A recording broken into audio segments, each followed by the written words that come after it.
位记者朋友，大家下午好，欢迎。Good afternoon. Welcome to today's press conference. First, two announcements. At the invitation of Premier of the State Council Li Qiang, Australian Prime Minister Albanese will pay an official visit to China from July the 12th to the 18th.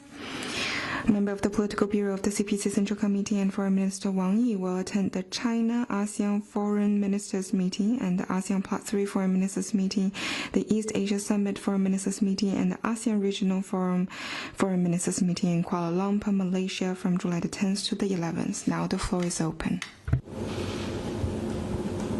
发言人好，新华社记者提问：近日， Xinhua News Agency will share more details. Given the current complex and severe international landscape with rising unilateralism and protectionism, how does China view the significance and prospects of BRICS cooperation?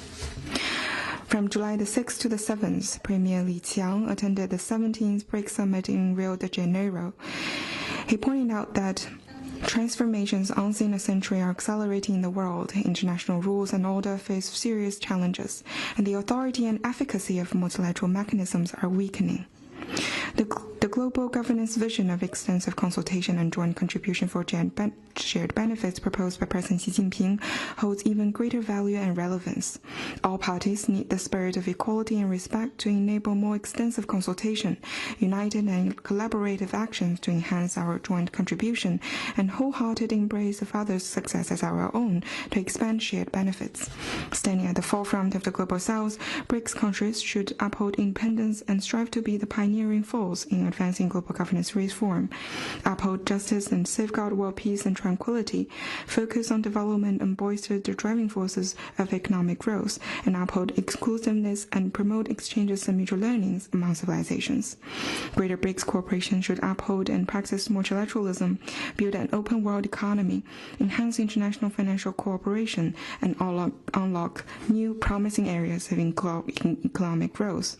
It should oppose unilateralism and protectionism and keep the industrial and supply chains stable and smooth. The Rio de Janeiro Declaration, the Statement on Global Governance of AI, and a Climate Finance Framework Declaration were adopted. China would like to take this meeting as an opportunity to continue to uphold the BRICS group, which tried to steal secrets about the COVID vaccine. What's your comment? I'm not familiar with the specifics. Let me stress more broadly that China is a firm defender of cybersecurity and the biggest victim of hacking attacks. We oppose ill-intentioned attacks against China under the excuse of cyber issues, firmly opposes the induced arrests against Chinese citizens under this excuse.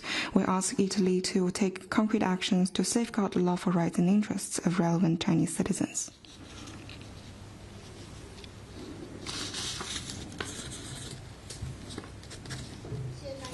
天报记者提问：中方刚刚发布了澳大利亚总理。 Beijing Youth Daily. On Prime Minister Albanese's visit to China, could you brief us on the background and China's expectation for the visit? This visit is taking place just as the China-Australia Comprehensive Strategic Partnership enters its second decade. Under the guidance of the leaders and the joint efforts of the two countries, China-Australia relations have continued to grow and improve. China hopes that through this visit, the two sides will strengthen communication, enhance mutual trust, expand practical cooperation, and further advance the comprehensive strategic partnership. Next one, please. 谢谢发言人。总台华语中心记者提问：中方刚才发布了王毅外。 CCTV on Foreign Ministers meeting attendance at the upcoming ASEAN Plus Foreign Ministers meeting. How does China view the current state of East Asia cooperation and what's China's expectation? In recent years, East Asia cooperation has generally maintained the momentum of steady advancement. Countries in this region have engaged in cooperation featuring equality, mutual respect, mutual benefit, and openness and inclusiveness. This has enabled progress, facilitated regional integration, and benefited the people. In the meantime, the the international landscape experiencing more instability and rapid change, as well as rising unilateralism and protectionism, posing unprecedented challenges. China hopes that through the upcoming meetings, parties will be able to build more consensus, focus on development and cooperation, and prepare for the leaders' meeting later this year.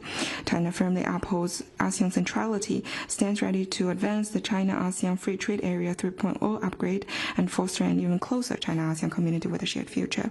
China looks forward to working with regional countries to uphold true multilateralism and open regionalism, defend free trade and multilateral trading system, promote the Asian values of peace, cooperation, openness, and inclusiveness, implement RCEP with higher quality, and develop a model of security for Asia featuring security for all, seeking common ground while shelving differences and dialogue and consultation, and together build a peaceful, safe and secure, prosperous, beautiful, and amicable home in Asia. Next one, please.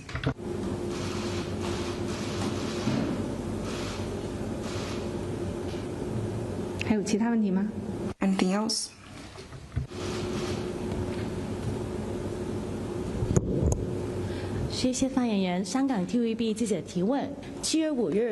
TVB.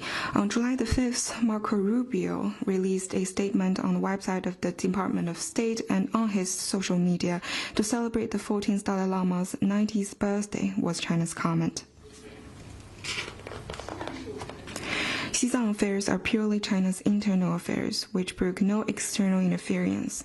As is widely known, the 14th Dalai Lama is not a pure religious figure, but a political exile engaged in anti-China separatist activities under the cloak of religion.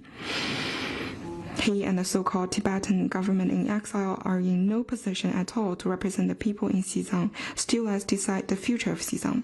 Under the CPC guidelines for governing Xizang in the new era, Xizang enjoys economic prosperity and social harmony and stability. Its culture and traditions are protected and promoted. Rights and freedoms of people from all ethnic groups, including freedom of religious belief and freedom to use and then develop their own spoken and written languages, are fully protected.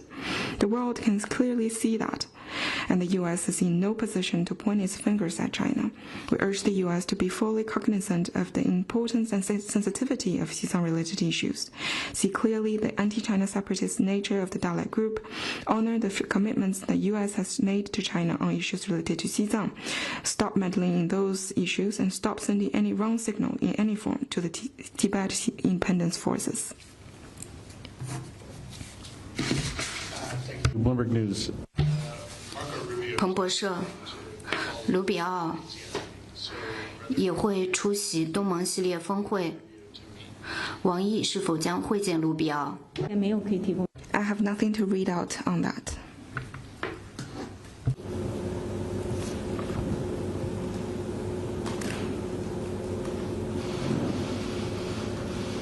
下一个问题。 Next one, please. Thanks. Two more.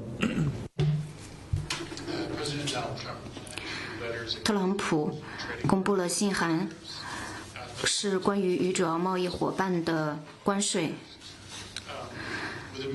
并且将实现关税的时间延长到了8月1号。中方对于中美之间的贸易谈判有何进展？ On tariff hikes, China's position is consistent and clear. Tariff war and trade war have no winners, and protectionism hurts the interests of all.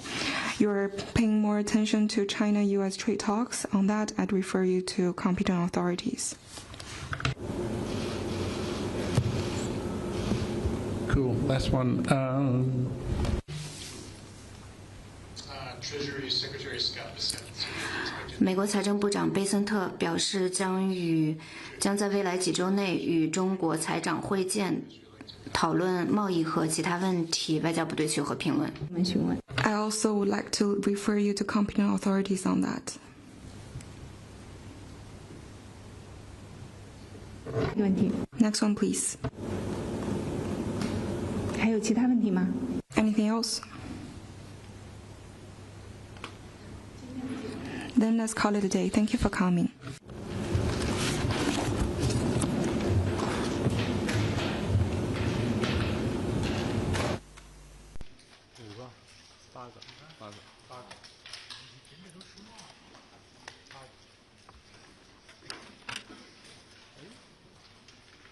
的亮从你哪天来的？你也没说。谢谢您。为什么？因为我拉了一个大可能是这周。对，我拉了一个大姐，然后他说他要申请消息，我就赶紧让老师推一半他就。我关不上咱俩，我关他的是